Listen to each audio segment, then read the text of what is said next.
Salve a tutti e ben ritrovati qui su Storie di Vino e Viticoltori, il podcast del vino italiano, ecologico e artigianale raccontato da chi lo fa. Era un po' di tempo che non dicevo che sono molto felice dell'episodio che mi stavo accingendo a registrare e oggi lo riuso perché la persona che è dall'altra parte del tavolo e che sta attendendo pazientemente che io la presenti rappresenta uno di quei pochi produttori dell'areale Langarolo, più specificamente di Barolo, che al di là della sua riconosciuta maestria, questa non è una cosa che mi invento io ovviamente, è anche un produttore che fa vini che poi gustativamente, e quindi parliamo di un giudizio meramente soggettivo, a me piacciono da matti. Prima di cominciare però vi chiedo la cortesia di mettere un like al video, di apporre un commento per aprire un dibattito dopo la visione del video, di iscrivervi al canale, di attivare la campanella per essere sempre aggiornati sulle novità del canale stesso e poi, se vi piace quello che cerchiamo di proporvi settimana dopo settimana io e i miei amici viticoltori e volete darci una mano a far crescere questo progetto, spargete la voce ai vostri amici eno appassionati. Abbiamo detto tutto, abbiamo detto che siamo in Langhe, abbiamo detto che il produttore fa vini che molto semplicemente a me piacciono. Adesso credo che sia il caso di mandare la sigla.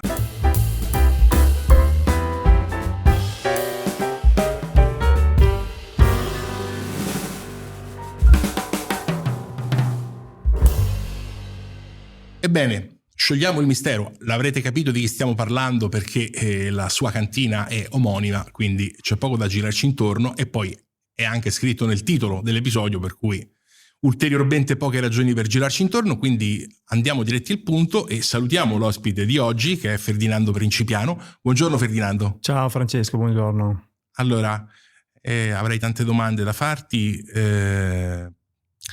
soprattutto perché al di là del gusto personale, tu sei un produttore, dal mio punto di vista, concedimi questa considerazione, filosoficamente strutturato. E quindi sono convinto che uno scambio di opinioni con te potrebbe rappresentare anche per il sottoscritto un ulteriore arricchimento, come lo ha rappresentato gli scambi con altri produttori. Però, per non rubare troppo tempo alle presentazioni, io direi cominciamo proprio a burbe condita, cioè quando è che nasce e come nasce in te la decisione di dedicarti al mondo del vino? Allora, nasce negli primi anni 80, diciamo, a metà degli anni 80, e la mia famiglia è una famiglia classica di Langa di quegli anni lì, contadina, si faceva un po' di tutto, dalle nocciole, l'allevamento del bestiame, vino. Però diciamo che il grosso della produzione dell'uva era una vendita ad altre cantine molto affermate, storiche del territorio. E io non so, in quegli anni lì, quando venivano magari a comprare le uve, sai, erano gli anni poi precedenti allo scandalo del metanolo, quindi erano anni molto della Langa molto più povera di quella che abbiamo di oggi. Quindi le uve non avevano il valore che avevano oggi, era tutto diverso. E non so, forse questi produttori che venivano per comprare le uve, sai, a volte deprezzavano il lavoro. Io vedevo i miei genitori fare tanta fatica tutto l'anno in vigna e poi queste uve che non venivano valorizzate giustamente. Allora c'è questo senso un po' di rivalsa, no? Come per dire, anch'io un giorno voglio fare il vino, anch'io un giorno voglio dare valore a questo lavoro che fanno i miei genitori tutto l'anno nelle vigne. E quindi nel 1986, proprio l'anno dello scandalo del metanolo, mi iscrivo alla scuola enologica d'Alba e decido di studiare vino. E, diplomato nel 92, faccio esperienza in una cantina in Langa e dopodiché nel 93 mi decido di vinificare una parte delle uve prodotte. Come si è andata stratificando la tua concezione e come è arrivata al tuo attuale punto di vista sulla produzione del vino? Ho avuto la fortuna di non avere magari una cantina, diciamo, già storica alle spalle. Ho avuto anche la fortuna di avere un padre che mi ha sempre lasciato sbagliare, quindi è stata più un andare i primi anni, quando hai 20 anni non hai una tua maturità, un tuo pensiero, quindi i primi anni andavo un po' dietro a quello che aveva successo in quegli anni lì, quindi i primi anni Barolo Boys. bravo, quindi ho frequentato per un po' di anni proprio diciamo il gruppo dei Barolo Boys, ho vissuto in pieno anche se avevo solo 20 anni, dai 20 diciamo, dai 20 ai 25. Ho vissuto in pieno questa ondata di successo così improvviso per la Langa, e anche per me, perché poi avendo solo 20 anni, giovane produttore, c'era tutto questo fermento, questa curiosità. E quindi diciamo che il mio percorso inizia con quella filosofia di produzione lì, che è vinificazioni più moderne, se vogliamo dire. All'epoca erano vinificazioni più moderne, ma non era dettata da una volontà mia interna, era un seguire un po' quello che era la richiesta del momento del mercato, perché, ripeto, si veniva da anni veramente tristi, perché io ricordo benissimo gli anni del metanolo, dello scandalo del metanolo, quindi questo era una specie di rinascita del vino. Io l'ho vissuta proprio in pieno e sono molto contento, perché mi è servita veramente tanto a vedere vedere un territorio rinascere è una bellissima cosa, quindi mi è servita tanto per quello, per vedere. Cioè è stata come anche come una rinascita dentro di me, tutti i progetti che avevo in testa, di dire ok, adesso questo senso di rivalsa, anch'io un giorno, un domani farò vino, e sempre vivere gli anni degli studi con questa chissà se, e poi di colpo boom, arriva questo successo così improvviso, e servito per vedere un territorio estremamente povero, perché non voglio dire che era la Langa fenogliana o di Cesare Pavese, ma siamo veramente vicini. Io ricordo il primo trattore, cioè ricordo ancora da bambino quando andavo dietro mio nonno col bue a lavorare nelle vigne, quindi non c'ho 50 e qualche anno, quindi non è che siano passati poi, chissà, sono passati poi 30-40 anni, però è stato bello per quello. Io credo che sia chiaro, tanto da parte tua quanto da parte mia, tu addirittura ne hai fatto parte, che in questo podcast in generale non ci sono preconcetti per tutto quello che non è ecologico e artigianale, semplicemente che noi ci occupiamo di quello. Però, per dire, non sono così sciocco da negare il profondo impatto che hanno avuto ad esempio i Barolo Boys per l'areale del Barolo. Quando è che hai cominciato a pensare che forse era possibile un'altra via, non per forza quella dei Barolo Boys?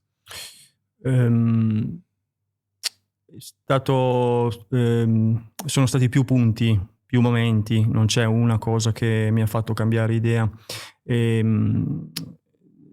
Allora, uno è stato, ricordo, una degustazione di una presentazione dei Baroli negli anni, erano fine anni 90, inizio anni 2000, dove c'erano 50-60 Baroli da assaggiare, da degustare, e mi ricordo benissimo, un'anteprima di annata, e mi ricordo benissimo che sono arrivato presto, ho fatto un giro a assaggiare il Barolo, cioè i vini degli altri, e non notavo questa grande differenza che magari fra un Barolo di La Morra piuttosto che dire Barolo, ma per dire di Serralunga. Quella già è stato un piccolo campanello d'allarme, come per dire abbiamo un territorio così magnifico, così variegato, che a 200 metri cambia totalmente il microclima, il terreno, e vedere non tutte queste differenze poi nel bicchiere iniziavo a farmi qualche domanda su come lavoravo. E uno era quello, perché secondo me poi molta tecnica andava un po' a uniformare queste differenze, queste grandi differenze tra i vari territori, come troppa naturalità va un po' a uniformare giusto per rendere tributo a tutte e due, no? Pan per focaccia. Bravo. E quindi per me è iniziato qualcosa. Poi ho avuto la fortuna di avere un corpo che mi ha sempre, un fisico che mi ha sempre tirato un po' per le orecchie quando era il momento di cambiare. E ho incominciato ad avere dei problemi, delle intolleranze, diciamo, dei problemi di salute, delle intolleranze magari quando bevevo il vino, o magari perché c'erano troppi solfiti, o magari erano troppo un po' lavorati, quando magari anche in vigneto. Ricordo che facevo trattamenti con prodotti convenzionali, non sistemici, non naturali, diciamo, e non biologici, e cominciavo a star male, magari forti mal di testa dopo i trattamenti, nausee, e inizi a farti qualche domanda, anche lì a farti qualche domanda. Poi ricordo, erano gli anni in cui è nato anche mio figlio del 2003, e ricordo un aspetto che mi ha proprio, proprio mi ha aperto un po' gli occhi. Tutte le volte che arrivavo dalle vigne, lui piccolo, bambino neonato, dovevo sempre lavarmi, farmi un'estrema attenzione e cura nel lavarmi, perché l'attenzione verso il neonato, perché mi sentivo sporco.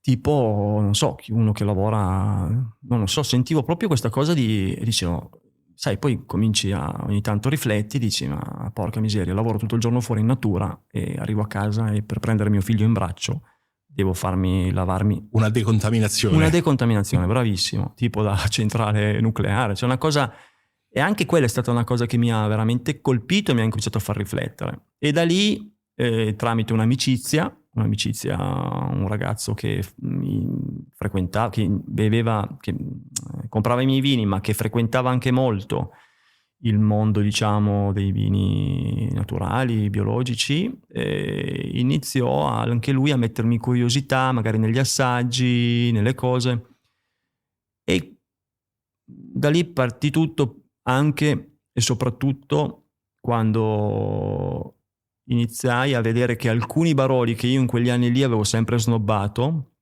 perché magari non erano frutto di vinificazioni magari un po' molto estrattive, diciamo i classici, incominciavano a piacermi. Cioè incominciavo a dire, wow, qua sento la viola, qua sento la rosa, qua sento Barolo, qua sento Serralunga, qua sento questo, qua sento quello. Quindi anche lì curiosità nel capire come erano stati fatti quei vini. Poi ci fu una cena, questa fu una cosa, fu l'episodio che più mi spalancò le porte, gli occhi. Fu una cena alla cieca con altri produttori, con un cliente che portò un Barolo alla cieca, e chi si avvicinò di più fui io, che dissi 82, tutti 85, io dissi 82 secondo me, perché l'85 me la ricordo, più produttiva, un po' meno, invece questa provavo la freschezza, l'acidità, bella, vivo. Si apre la bottiglia, si scopre, era, se posso dire il produttore, non so, come no, un Barolo di Mascarello del 1934. Lì, che aveva la freschezza del mio Nebbiolo 23, per dire. Quindi da lì dissi, qua c'è qualcosa che non funziona.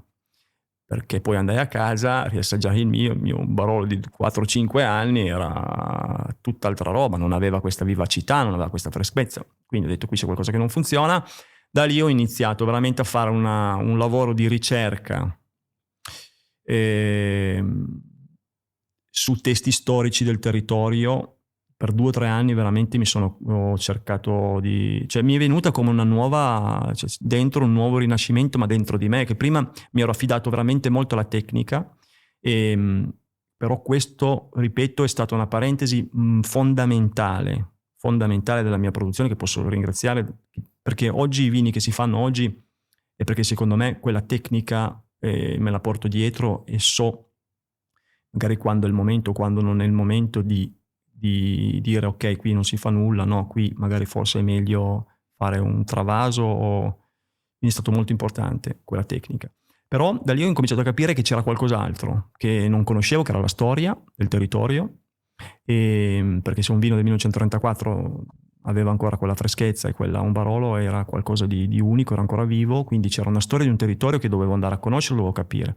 E da lì ho avuto la fortuna che moltissimi, ma veramente tanti produttori classici, diciamo, storici, mi hanno aperto le porte. E da lì sono entrato in confidenza con molti produttori che c'è un bagaglio che come porto dentro il bagaglio tecnico, porto dentro questo bagaglio di memorie storiche e che a volte vanno al di là del vino, perché un territorio non è solo fatto del vino, tutto ciò che circonda il vino, e quindi dalle conoscenze culturali, politiche, sociali, economiche, quindi tutto quello che ti può dare veramente una foto, diciamo, a 360 gradi, una visione a 360 gradi di quello che è il territorio. Poi c'è l'aspetto invece, diciamo, meramente produttivo, che è quello del percorso dei vini naturali, diciamo, e quello è stato anche una parte perché quando per 15 anni vinifichi, 13, 10, 15 anni vinifichi seguendo un protocollo tecnico, diciamo, io penso a livello tuo formativo che per 15 anni non hai fatto un granché, perché io penso che con un protocollo tecnico chiunque saprebbe fare il vino. Quindi non affidarsi più ai protocolli, lasciarsi andare, è una cosa che mi ha creato io ricordo la prima vendemmia, mi sono trovato dopo 15 anni che vinificavo davanti a una vasca, che ho detto: qui non controlliamo la temperatura, non mettiamo i livelli selezionati, non facciamo questo, non facciamo quello, non facciamo l'altro, mo che faccio? Quindi mi sono trovato veramente molto... E poi è stato bello perché da lì penso che da lì parte veramente la mano del produttore, da lì parte cosa vuol dire produrre vino, cosa vuol dire avere questa attenzione, questa curiosità, questa che invece prima non avevo, perché ti affidi, no? Ti affidi a qualcos'altro. Certo.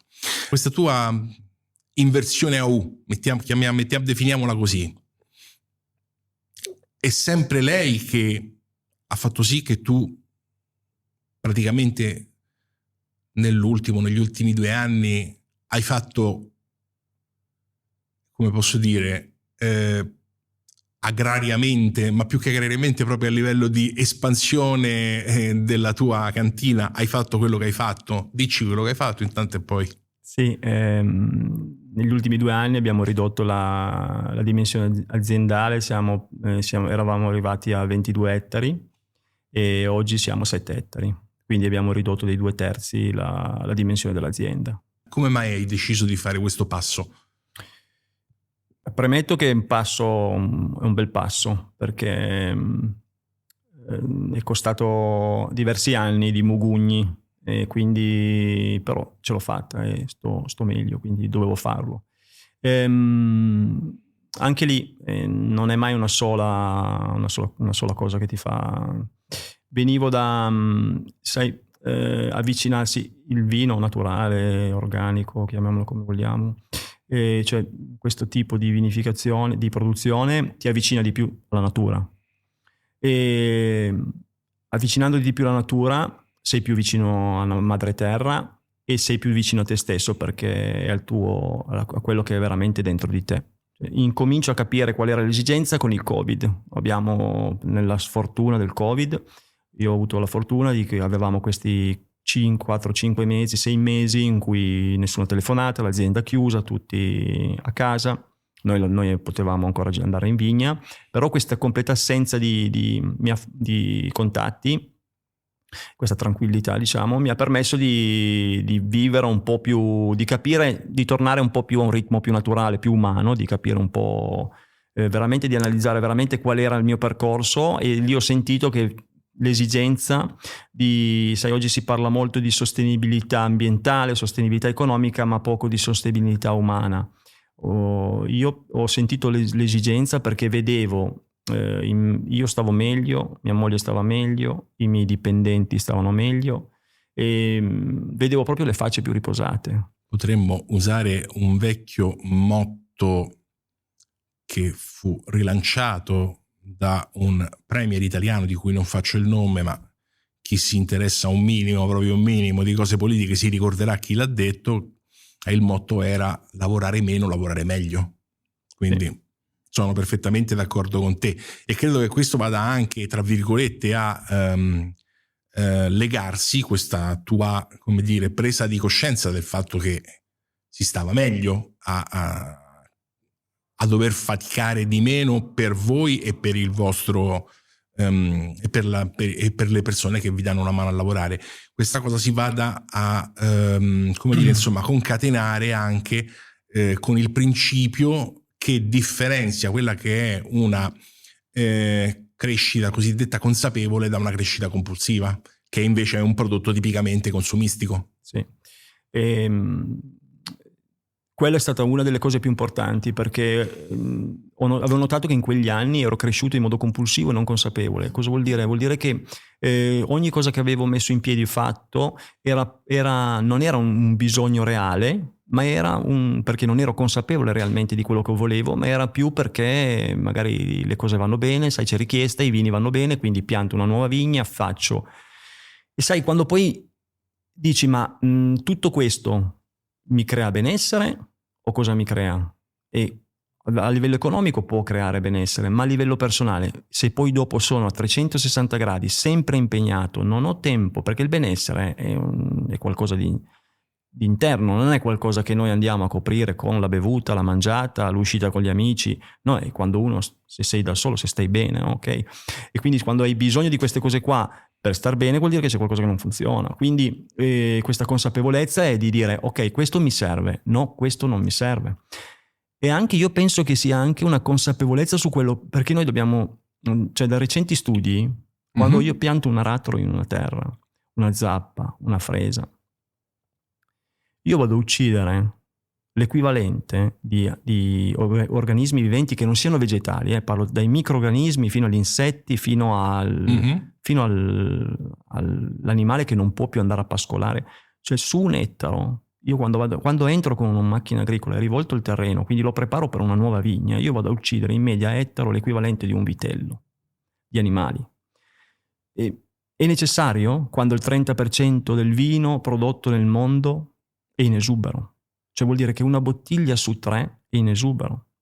E sto parlando anche di prodotti artigianali, ricordo. Cioè non è solo la produzione convenzionale o intensiva che produce troppo, perché quando anche prodotti artigianali su listini vengono in offerta al 10+1, vuol dire che c'è qualcosa che non, vuol dire che quel prodotto è di troppo. Cioè mi stai dicendo in parole povere, scorreggimi se sbaglio, che l'artigianalità è una definizione che può essere applicata un po' come un francobollo su una bottiglia di vino, poi però bisogna andare a vedere se quell'artigianalità corrisponda ad una artigianalità vera o ad un'artigianalità solo di nome. Bravo, sì. Oggi, come il discorso che facciamo prima, non so se si può dire sui direttori di orchestra, penso che oggi vale in tutte le produzioni, e il mondo del vino oggi soprattutto, e una distinzione molto importante secondo me è quella fra l'imprenditore agricolo e il produttore agricolo. Il produttore agricolo è quello che produce vino e poi a venderlo magari sono altri. Io penso che questa è stata una scelta anche per dare l'opportunità ai miei figli di produrre vino, cioè di avere il tempo per stare in vigna, avere il tempo per stare in cantina, avere il tempo ovviamente per ricevere dei clienti, ma non più fare l'imprenditore agricolo, perché io ero arrivato con 10-12 dipendenti e mi chiedo, il telefono suonava in continuo, erano solo continue, cioè io non producevo più vino. E quella è una cosa che secondo me cioè un produttore artigianale secondo me è un produttore che deve essere presente a 360 gradi, ma non nelle decisioni, nelle produzioni, perché un imprenditore decide, un produttore produce. Quindi l'artigianalità per me oggi è molto importante da quel lato lì, e vorrei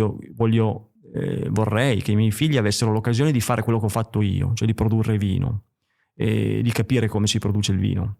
E solo nelle piccole dimensioni si può fare, nelle grandi dimensioni non si può fare. Detto in altre parole, tu auguri ai tuoi figli di fare quello che tu stai facendo, ovvero fare il viticoltore e non essere un viticoltore. Sì.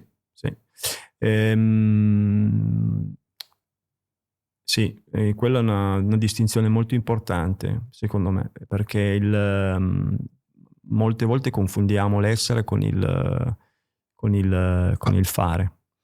E invece è fondamentale, perché io sono Ferdinando Principiano e faccio il vino. Quindi sono due cose decisamente molto, molto distinte.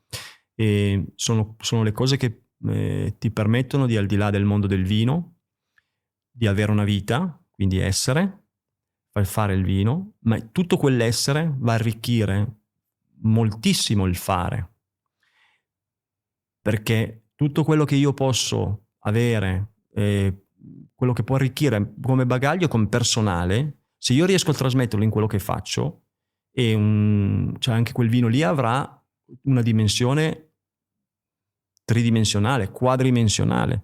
Non è solo una dimensione legata al vino, perché chi fa quel vino lì è una persona, ma se quella persona lì è 360 giorni all'anno impegnato, cioè quel vino lì non ha questo elemento, per me può quasi definirsi magico, ma non è magico, perché è veramente qualcosa che esiste realmente, perché lo trovo non voglio dire, però si trova in pochi vini, quell'aspetto, quella vitalità, che secondo me solo il produttore che realmente è impegnato riesce a portare nel vino, cioè diventa personale. E quando il produttore vive il territorio, quindi ha tempo per vivere il territorio, allora si può parlare anche lì ancora di più di vini di territorio. E allora facciamo una cosa, vediamo come la tua essenza si rivela nei vini che hai deciso di portare. Allora partiamo dal primo, che è il tuo Nebbiolo. Ha un nome il tuo Nebbiolo? No. Ok, Langhe Nebbiolo. Annata? 2023. Prezzo medio a scaffale di enoteca? Oddio, mi cogli impreparato. Non lo so. Guarda, ho il cellulare qua. Bravo, guarda tu, perché io cerchiamo. Sai che ho detto, io lo faccio, il vino lo vende qualcun altro. Sono sì, talmente così un po' esagerato.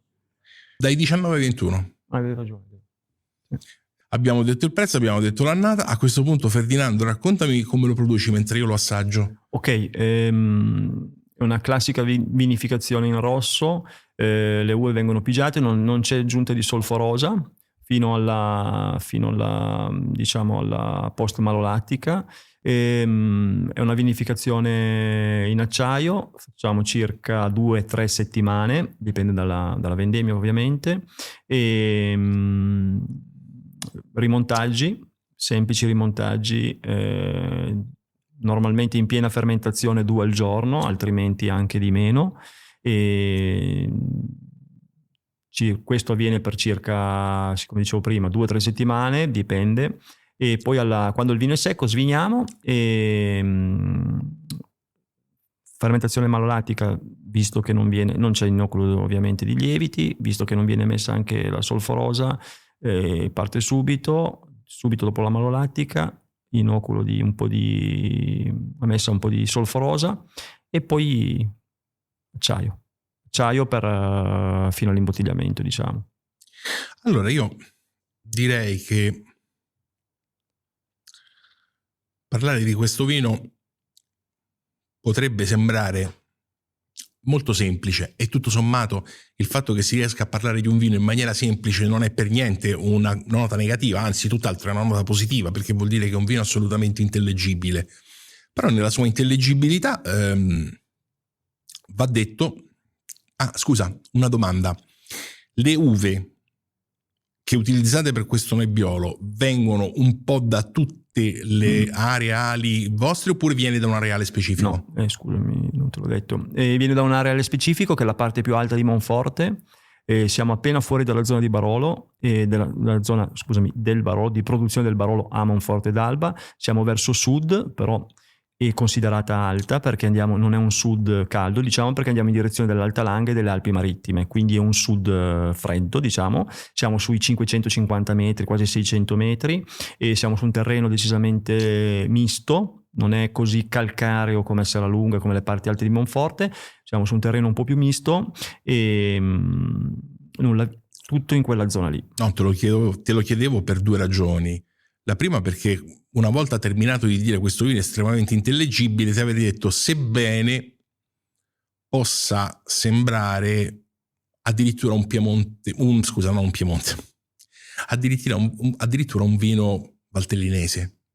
perché ha questa freschezza incredibile. Poi tu mi dici 550-600 metri e allora io, come dire, non ci saranno i terrazzamenti, però a quelle altezze già si può cominciare a fare un certo tipo di ragionamento in chiave di freschezza. E poi ti ho chiesto la zona perché, siccome io so che tu hai degli appezzamenti a Serralunga, onestamente questo vino mi sembrava difficile che provenisse da Serralunga, però anche perché poi lo andremo a vedere in maniera più specifica con uno dei tuoi 2 Baroli, che è una MGA di Serralunga, per cui lì andremo ad entrare nel merito. Però possiamo dire già in anticipo che Serralunga comunque è la parte quella un po' più austera, la parte quella un pochino più, non voglio dire nobile, perché il Barolo in generale ha un profilo nobile, però la parte più austera, la parte anche, se vogliamo, un pochino più chiusa, là dove si vanno a trovare dei precursori aromatici di tipo, che ne so, sottobosco, quindi sicuramente, ma poi lo andremo a vedere. Tornando a questo, questo dunque è un vino che, se non rischiassi di risultare un po' superficiale, direi che questo è veramente un vino da merenda, nel senso che è piacevolissimo, partendo dal palato, scusa.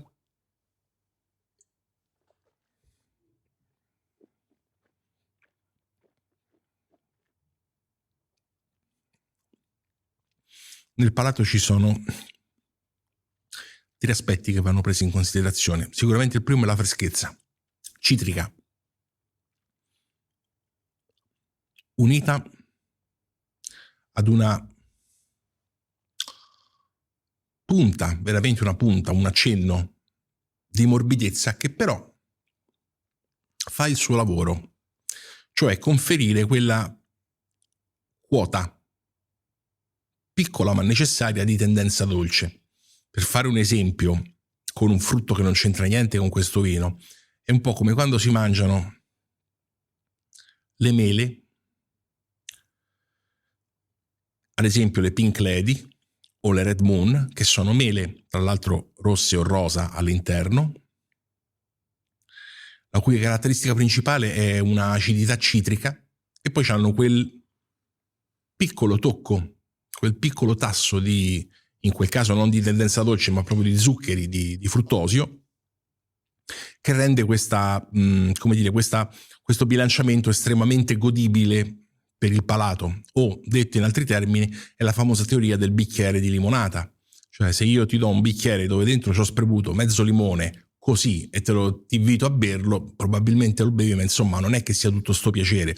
Se però ci metto dentro, nel mio caso, visto che sarei anche a dieta, 2 goccine di dolcificanti o nel tuo caso un cucchiaino di zucchero, forse è una delle cose che mandi giù più golose che esistano, perché questa, come dire, giustaposizione del dolce con l'acido è una delle cose, è una delle combinazioni gustative più vincenti che conosciamo.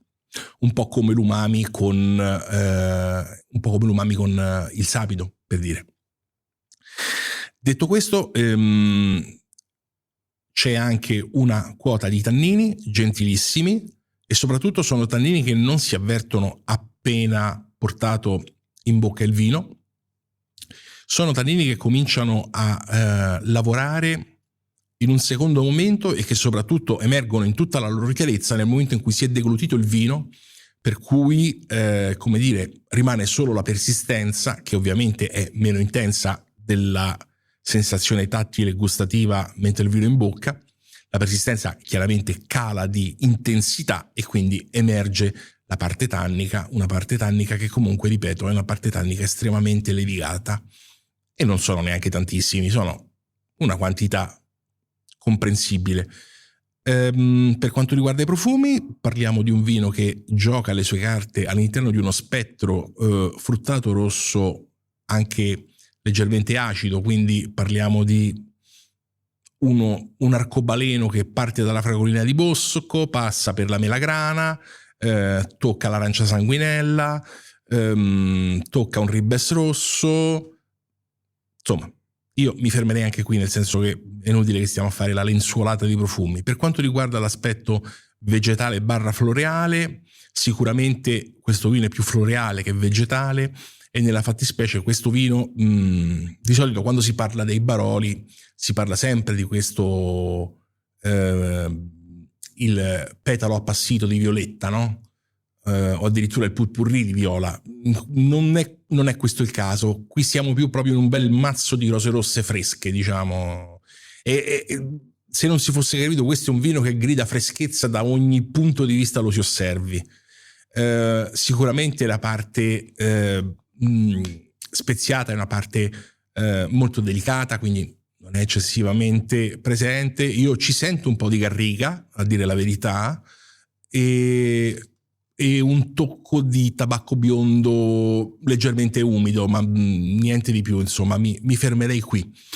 E una volta che mi sono fermato qui entriamo nel momento abbinamento, cioè in parole povere ti chiedo con che cosa lo abbineresti questo vino, possibilmente di tradizionale, che non vuol dire proprio di Monforte d'Alba o di Serralunga, insomma.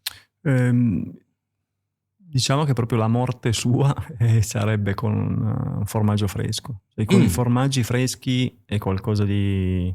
cioè finisci il formaggio e finisci la bottiglia.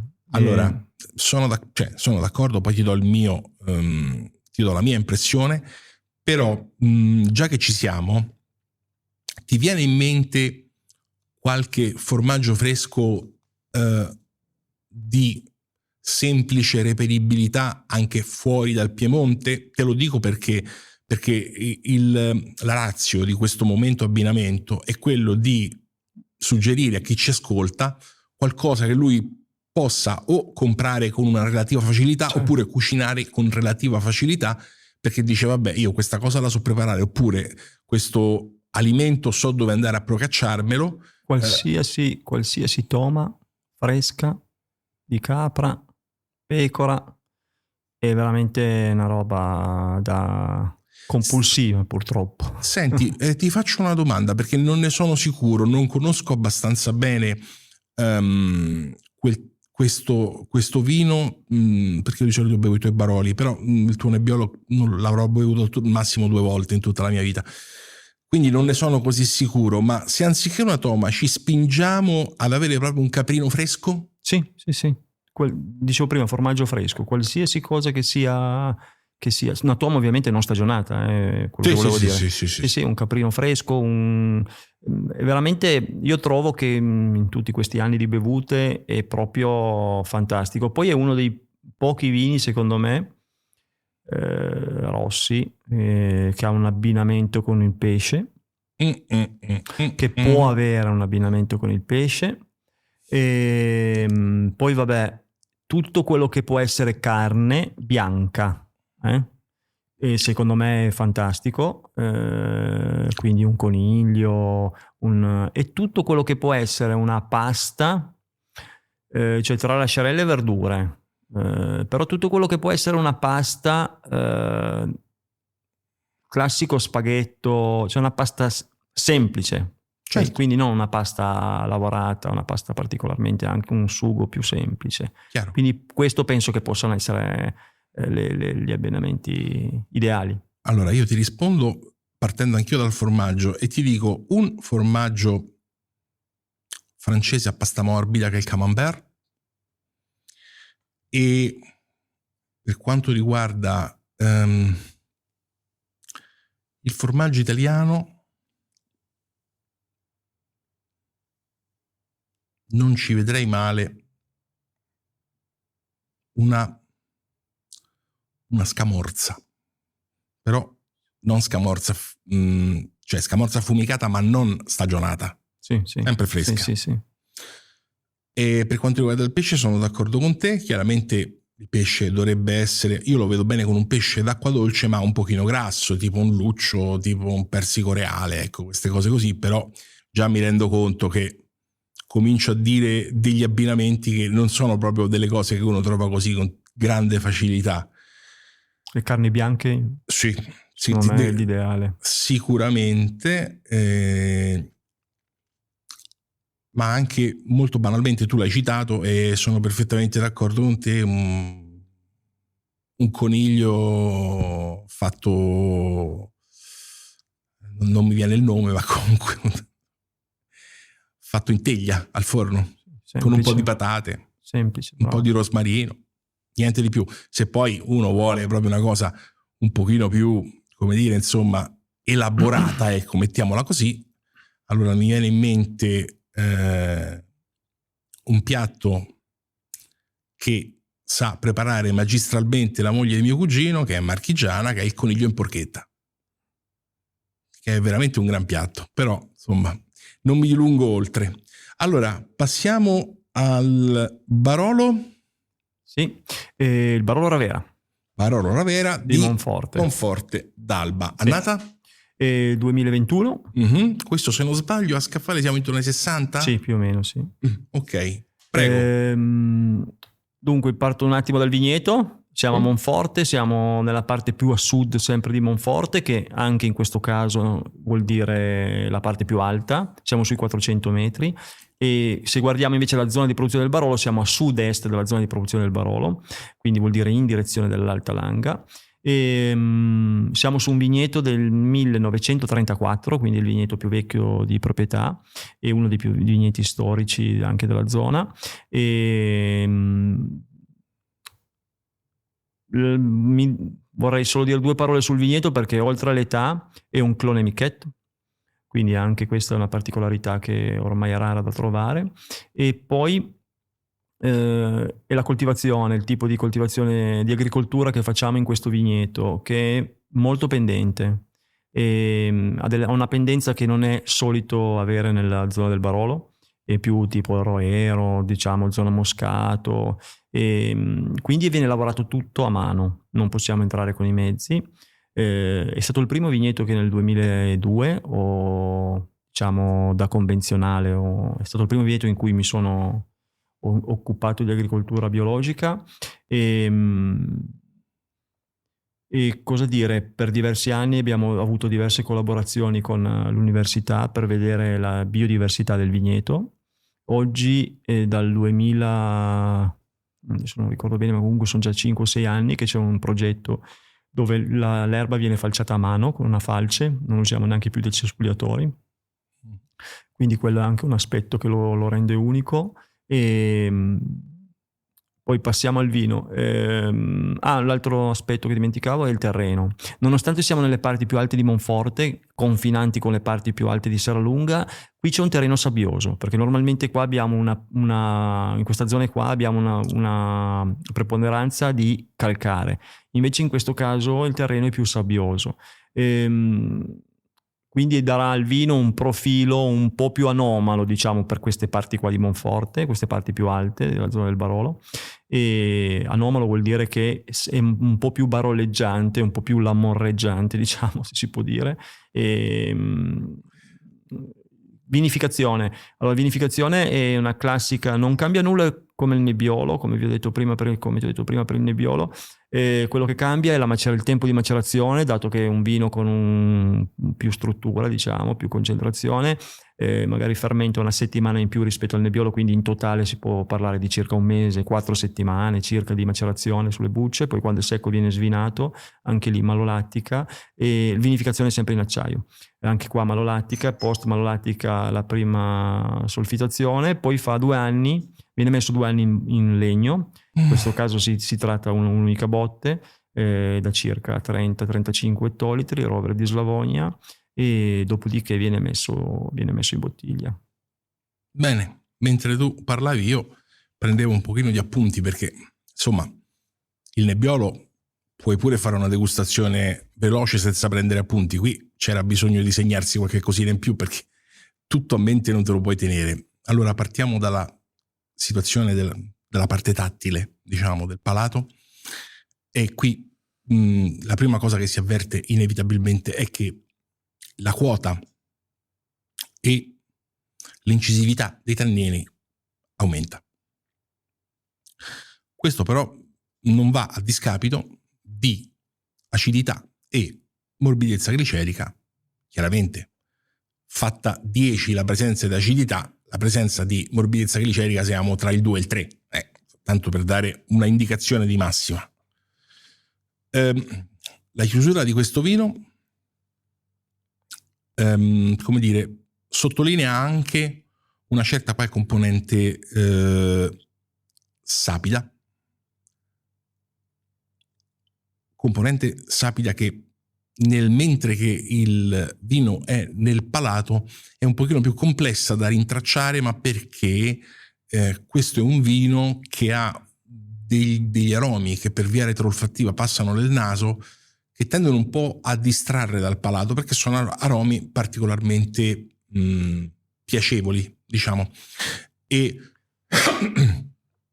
in maniera molto sintetica, per capire di che aromi stiamo parlando, io direi riprendiamo in mano quella analisi organolettica che abbiamo fatto sul Nebbiolo e da lì partiamo dicendo che togliamo, mentre l'arancia sanguinella rimane, ad esempio, il Ribes rosso no, la fragolina di bosco no, le sostituiamo con un durone, addirittura con il barattolino di porcellana ripieno di amarene sciroppate della Fabbri e mora di rovo. Per quanto riguarda la parte, anche qui è, in questo caso è ancora più evidente la schiacciante presenza floreale rispetto a quella vegetale, e qui siamo sul petalo di viola che comincia ad appassire, diciamo. Non è ancora un tunnel olfattivo chiuso ed impenetrabile, è ancora assolutamente leggibile. Passiamo alla parte speziata, dove è possibile identificare una radice di liquirizia, un incenso aromatico, che è un incenso brasiliano aromatico che si chiama incenso Palo Santo, del tabacco Balkan Sobrein, che è un tabacco da pipa particolarmente profumato,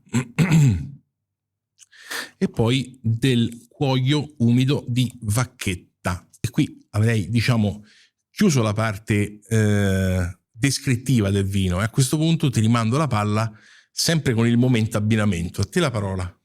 Dunque, pasta fatta in casa, tagliolini con sugo di carne, e poi classico, la selvaggina, un abbinamento proprio più classico di così per il Barolo e la selvaggina. Io soprattutto per il Ravera, ma proprio perché ha questa sabbia, quindi è un po' più, ha questa morbidezza che magari gli altri invece, cioè vedrai poi sul profilo del Saralunga, del Boscareto Saralunga, invece c'è questa nota più verticale. Io invece trovo che questa sua morbidezza, questa sua dolcezza sia una bottiglia, secondo me il Ravera è una bottiglia da aprire, anche da bere. È un Barolo, secondo me, mi è capitato di bere senza al massimo magari con un po' di cioccolato. Sai, magari post cena, magari mentre sei lì che guardi la partita di calcio, per dirne una. E trovo che come vino da bere, fra i miei vini sia uno dei più facili. Facili intendo dire, non facile come... intellegibile. Sì, come beva, anche c'è un vino quasi non da meditazione, ma da bersi la bottiglia anche con un buon cioccolato, senza dover per forza avere un abbinamento cibo, mentre invece il Boscareto, il Barolo Saralunga, quindi dove siamo a Saralunga, dove c'è questo profilo calcareo, richiedono cibo. Bene, tocca a me. Tu hai parlato di un abbinamento classico e ce lo metto pure io, un abbinamento classico. Io pensavo che tu partissi sparato in quella direzione, invece no. E allora lo dico io, il famoso uovo al tegamino col tartufo grattato sopra. Certo, tartufi, sì, solo che ce ne sono sempre di meno, quindi sì, tartufi, certo, uovo al tegamino, tartufo c'è un vino, ovviamente sia il Ravera che il Boscareto sono...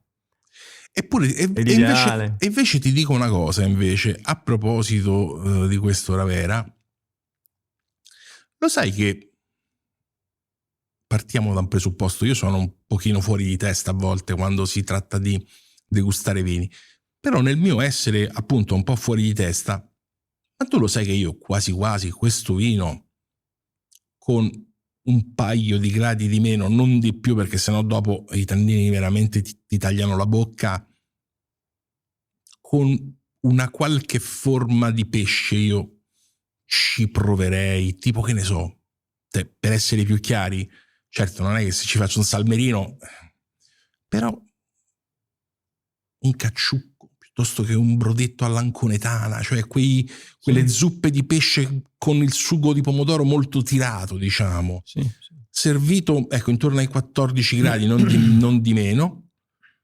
Io ce lo proverei, poi magari mi sbaglio, però ce lo proverei, se no ormai sta diventando quasi una cantilena di una filastrocca rotta quello che dico ogni volta, cioè che la regione Campania dovrebbe provvedere a mandarmi quantomeno un cesto di prodotti tipici campani come omaggio, perché io credo che almeno una volta ogni 2 io ci do un piatto campano. Però qui ad esempio io ci vedrei benissimo, io mi auguro che tu l'abbia mangiato, perché io ce lo vedrei benissimo qui un sartù di riso. No, non lo conosco. Sartù di riso praticamente, per farla breve, è del riso al sugo, all'interno del quale sono collocate polpettine, pezzi di mozzarella, tutta una serie di leccornie, diciamo, che viene messo all'interno di un di un contenitore rotondo, quello da ciambella con il perno in alto, diciamo, viene sistemato come se fosse un ciambellone, ma le pareti sono ricoperte di pangrattato e uovo, per cui tu lo cuoci al forno e quando esce fuori sembra questo ciambellone di riso al sugo panato, con piselli, tocchi di prosciutto, polpettine, insomma una cosa meravigliosa. Per dire, se no, un abbinamento un pochino meno complesso da preparare, secondo me non ce lo vedrei per niente male, anzi 2 me ne sono venuti in mente, 2 siciliani, anzi 2 catanesi, pasta alla norma e un arancino. Ma volendo anche, visto che tu hai parlato di cacciagione, sempre a Catania, il famoso upanica a meuz, cioè il panino con la milza. Non so se tu l'hai mai assaggiato. Ti dico che il tuo Barolo di Serralunga lo conosco bene, quindi con quello no, perché il tuo Barolo di Serralunga, il tuo Boscareto ha già di suo una dimensione ematico-ferrosa, per cui con la milza, che ha una dimensione ematico-ferrosa, diventa un po' troppo, Però questo, che invece tende a essere più rotondo, più fasciante, più morbido, allora con la milza, che invece è più come dire verticale, ecco, allora lo vedo bene che lo fasci. Detto questo, a questo punto passiamo all'ultimo Barolo. Ho detto bene, il Boscareto, giusto? Sì, Boscareto. Perfetto, annata? Sempre 2021 come il Barolo Ravera. Se non ricordo male, questo dovrebbe costare intorno 2020, scusami. 2020. Se non ricordo male, dovremmo stare intorno ai 90 euro. Sì, circa. Ok. A te la parola. Dunque, il Barolo Boscareto, siamo a Serralunga e siamo sulla parte sempre più a sud di Serralunga, sul confine con Monforte. Difatti Ravera e Boscareto distano veramente poco di distanza, a mezzo chilometro di distanza in linea d'aria. Cambia totalmente tutto, perché su Ravera siamo un sud-est su terreno sabbioso, qua siamo invece su un sud-ovest su terreno calcareo, prevalentemente calcareo, e l'altitudine è più o meno la stessa, passando dai 350 ai 400 metri circa. Il Barolo Boscareto il nostro Barolo Boscareto è una selezione di uve che abbiamo nel vigneto Boscareto. Abbiamo circa 6 ettari di Nebbiolo e da Barolo, e di cui la maggior parte delle uve confluiscono nel Barolo Serralunga, che è il nostro Barolo classico. Invece la selezione delle uve migliori segue una vinificazione a parte per poi diventare il Barolo Boscareto. È l'unico vino che non viene lavorato come gli altri, perché non c'è una pigia di raspatura, ma è un grappolo intero, viene effettuata una pigiatura a piedi e la fermentazione qua dura circa dalle 3 alle 4 settimane e poi dopo segue l'iter degli altri vini, degli altri baroli, fa 2 anni di invecchiamento in legno. Sempre Rovere di Slavonia, alla fine dell'invecchiamento, perché lo produciamo tutti gli anni, alla fine dell'invecchiamento però, dato che è un vino che costa, è un vino che per noi deve essere veramente un'espressione massima di quella che è la nostra filosofia, di quello che è il nostro territorio. E se alla fine dell'invecchiamento non ci soddisfa a pieno, invece di essere vinificato, invece di essere imbottigliato, viene messo nel Barolo Serralunga. Quindi abbiamo prodotto ad esempio la 2020, la 2019, non la 18, non la 17, abbiamo fatto la 16, non la 15, la 4, la 13. Quindi quando per noi viene vinificato, alla fine dell'invecchiamento viene assaggiato, se ok viene etichettato come Barolo Boscareto, altrimenti confluisce nel Serralunga. Poi rimane qualche anno in più, dipende dall'annata, anche lì non c'è non c'è un dogma, quando pensiamo che sia ok per il commercio, che possa essere iniziato a bere, viene messo in commercio. E la 20 rispetto alla 21 è un po' più, un po' meno strutturata rispetto alla 21, quindi ha una accessibilità anche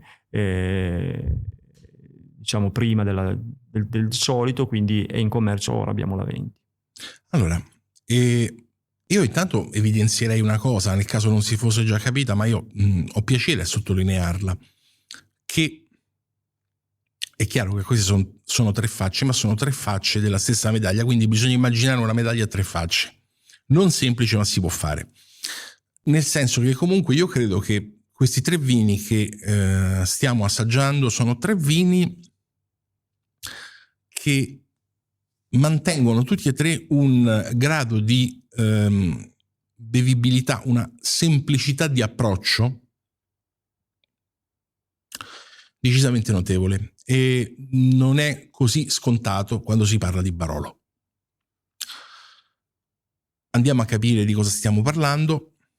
Chiaramente qui il palato cambia, quindi abbiamo sempre un'acidità, forse un'acidità ancora più spiccata del Barolo precedente, ma il contraltare non è più la tendenza dolce, ma la sapidità in questo caso. Sapidità, iodio, mineralità, chiamiamola come vogliamo, ma è quella roba lì, diciamo. Ecco. E il tannino, anche in questo caso, sì, forse c'è un'oncia in più di tannino, ma stiamo parlando di inezie, secondo me. Comunque sempre un morso tannico importante. Qui magari più che la quantità di tannini cambia il tipo di incisività. Mentre il secondo vino aveva un tannino più carezzevole, questo è un tannino che va più diretto. Non escludo neanche la considerazione che magari mentre il Barolo di Monforte d'Alba nasce come un Barolo relativamente più pronto da bere, questo secondo me forse è un vino che rientra di più nella definizione di Barolo tra virgolette tradizionale, cioè nel senso un vino che ha bisogno di qualche anno di bottiglia per accomodarsi in maniera più discreta nel palato. Però siccome a me piacciono questi che io chiamo cavalli imbizzarriti, a me piace la freschezza del puledro che scalpita, no? È una cosa che mi è sempre piaciuta in qualsiasi vino. Si può parlare di Barolo come di Barbaresco, come di Brunello, cioè la cosa non cambia. A me piace il vino quando è, passami il termine, crudo. Mi piace quando è ancora scalpitante, scalciante. Infatti in questo vino, anticipo, sono già passato alla parte olfattiva, c'è un tratto molto particolare che raramente si trova nei vini e che a me fa godere da matti, che è il ramo verde di rabarbaro. Per spiegare il ramo verde di rabarbaro, tu ti devi immaginare di avere un ramoscello verde, quindi fresco, di rabarbaro con alla fine le gemme del rabarbaro. Se tu ti metti questo ramoscello tra i denti e poi lo tiri, che cosa succede? Che la prima cosa che hai è questa scossa di clorofilla, perché il verde è clorofilla. Però poi dopo, una volta che hai terminato il ramoscello, ti sono rimasti le gemme di rabarbaro, che è una componente più scura. Poi se al posto del rabarbaro ci vuoi mettere la china, la cosa non cambia. Quindi hai questa componente clorofillian oscura, che è molto bella e soprattutto dà una grande personalità al vino. Grande personalità a patto che tutto il resto sia presente. E tutto il resto qui è come se è presente. Di cosa parliamo? Intanto la frutta, in questo caso, dall'amarena, dal durone, passiamo alla prugna cotta, al carrubo, però in maniera assolutamente particolare ma comprensibilissima c'è anche dall'altra parte uno scatto, cioè questo Barolo rispetto al precedente scatta in alto con i gusti quelli più importanti, diciamo, quelli più tendenti alla morbidezza, con appunto questa prugna cotta, questo carrubo, e anche la radice di liquirizia la mettiamo nella componente fruttata, ma scatta anche verso il basso con le acidità, perché è più acido rispetto al Barolo precedente, e quindi non è più l'arancia sanguinella, qui c'è un pomplemo rosa. Detto questo, passiamo alla parte quella, la vegetale l'abbiamo raccontata proprio all'inizio. La floreale, qui abbiamo questo benedetto potpourri di viola che finalmente arriva, dopodiché c'è la parte speziata, la parte speziata che anche qui è una parte speziata più, passami il termine, tradizionale, ammesso che esista uno spettro tradizionale legato al Barolo, chiamiamola tradizionale per convenzione, e quindi partiamo del pepe nero, tabacco tostato, tabacco Kentucky, caffè tostato, sottobosco fungino, in questo caso proprio il sottobosco leggermente umido dove si creano i funghi, qui il cuoio è cuoio, e niente, questo è, diciamo. Dimenticavo, l'avevo già, forse perché l'avevo già anticipato mentre assaggiavo il Barolo precedente, la componente manico ferrosa, ovviamente qui comincia a far capolino. Quindi questo è un Barolo al contempo, direi, più scuro ma anche più nudo. Sembra un po' una contraddizione in termini, però almeno questo è quello che penso io. Momento abbinamento. Starei su qua, secondo me, perché ha questa componente così come dici tu. A me non viene in mente niente, perché questo più classico, cioè quindi tutto quello che può essere l'abbinamento col tartufo, quindi tutto. E a differenza del Ravera, secondo me qua ci vuole veramente della carne, degli abbinamenti selvaggina, cacciagione ovviamente, e poi tutto quello che può essere carne di vitello, però con delle cotture, dei brasati, sì, era quello che stavo pensando. Zero formaggi, perché poi c'è la tendenza di abbinare, cioè, normalmente vedo che normalmente no, ma mi capita, a volte è già capitato di abbinare il Barolo con i formaggi, ma nulla secondo me di più sbagliato. Allora, io avevo in mente la stessa cosa che hai detto tu alla fine, cioè sulla selvaggina io non ce lo metterei, perché questo vino ha una componente ematico ferrosa, la selvaggina di solito ha una componente ematico ferrosa, quindi ho paura che rischieremo di andare in conflitto, mentre invece tutti i piatti a base di vaccino, di carne vaccina, ma anche di carne ovina, ce li vedo bene, con delle opportune spiegazioni. Per quanto riguarda la carne di provenienza vaccina, parliamo di cotture molto lunghe, quindi un brasato, uno stracotto e anche un goulash volendo. Per quanto riguarda la parte ovina, invece potremmo partire da capretto o abbacchietto fatti allo spiedo fino ad arrivare a una pecora o una capra bollita. Queste sono tradizioni tipiche del paese di mia madre, che è sarda, quindi diciamo sono cose che conosco molto bene, però devo anche dire con molta onestà che procurarsi un buon capretto o un buon agnellino, così come una capra buona o una pecora buona, è problematico già in Sardegna, quindi diciamo che cercarla fuori è ancora più problematico. Perché ci tengo a sottolineare questo? Perché tutti gli animali in Sardegna, tutti gli animali da pascolo, tutti gli erbivori, brucano un tipo di vegetazione semisecca. Quindi le loro carni sono molto più profumate rispetto a una carne, non solo, ma non dico da allevamento, ma neanche da una carne che pascola in altura, in montagna. Comunque non ha quel sapore la carne, perché non c'è appunto quel tipo di vegetazione. Però detto questo, ripeto, io forse uno stracotto, uno stinco di vitella al forno, quella roba lì, via. E niente, diciamo che dopo questa cosa qui, dopo questa analisi, abbiamo quasi terminato il nostro incontro. Rimangono le ultime 3 domande che, se hai studiato, saprai che sono sempre le stesse, e sono: la prima, se la tua cantina, anche dopo il suo ridimensionamento, non tanto della cantina ma dei terreni, è strutturata per accogliere enoturisti previa prenotazione e pagamento. Questo è ovvio, e quando dico accogliere non intendo dormire, intendo... Certo. Quindi la domanda è sì o no? Sì.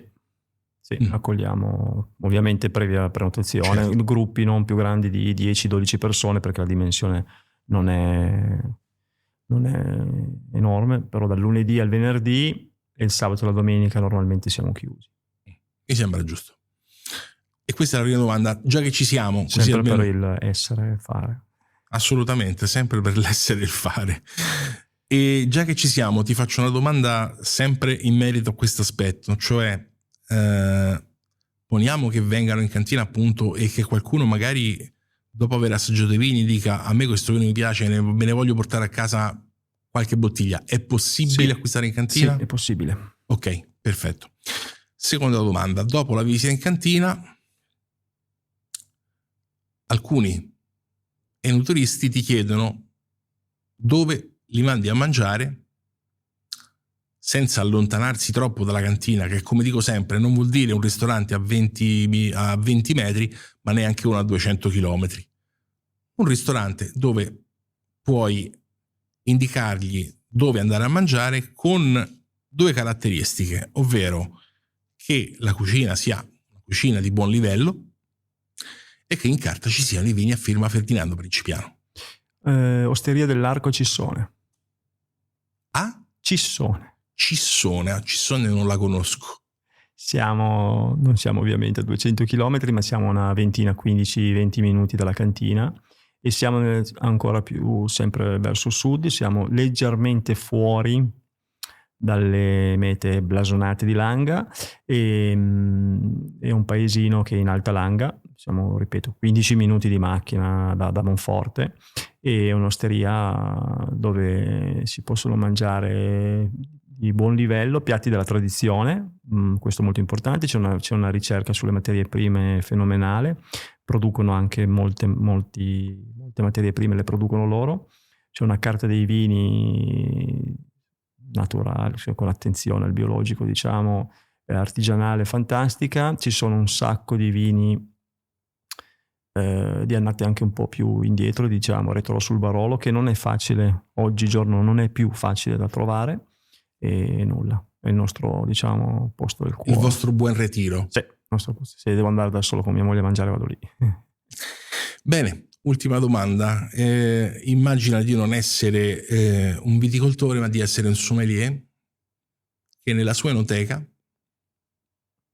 si trova, anzi immagina che sei stato ad una degustazione che per la prima volta, può capitare, hai assaggiato i vini di Ferdinando Principiano e ti sono piaciuti, quindi hai chiamato il rappresentante, hai fatto un ordine, ti è arrivato, l'hai messa a scaffale il giorno precedente, il giorno dopo ti entra un cliente che ti dice: che mi fai provare di buono di nuovo oggi, perché è un cliente che viene da tanto tempo, vi conoscete, quindi come dire c'è questo rapporto anche di fiducia e disponibilità al consiglio. Detto questo, considerando che non sei al banchetto di una degustazione dove hai tutto il tempo per argomentare, ma sei dentro un'enoteca dove comunque il tempo è un pochino più contingentato, non perché chissà che cosa tu abbia da fare, ma perché una azione di vendita deve essere incisiva e abbastanza breve, diciamo. Quindi, con tutte queste premesse, che cosa gli dici per mettergli in mano, ad esempio, molto banalmente, lo fai partire con il Nebbiolo di Ferdinando Principiano, dopodiché dentro la tua testa già sai che l'obiettivo è quello di fargli provare tutto, però lo fai partire dal Nebbiolo. Come glielo metti in mano il Nebbiolo? Premetto che non ho studiato, quindi non sapevo le domande. Dunque, io direi che prova questo Nebbiolo, cioè prova questo produttore, perché in questo Nebbiolo ci sono condensati 40 anni di esperienza e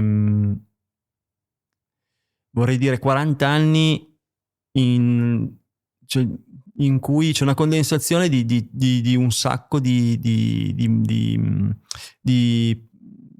diverse metodologie di produzione. Non so come dire, no? Sai, ho fatto questa parte sul convenzionale, ho fatto il naturale estremo e quindi a me piace quando mi dicono, come hai detto prima, questo vino è nudo e allo stesso tempo è scuro. Questo è uno dei più grandi complimenti che uno mi potrebbe fare, che mi piace da matti, perché secondo me c'è questa leggerezza, nel frattempo c'è questa sostanza nel vino, che non è facile dare questa sostanza, mantenere la sostanza pur dando la leggerezza. Quindi in parole povere diresti: assaggia questo vino perché questo è un vino prodotto da un viticoltore ed è un vino che puoi immaginare come una lasagna con tanti strati, sì, ognuno dei quali frutto di un processo durato 40 anni di critica e autocritica revisionistica.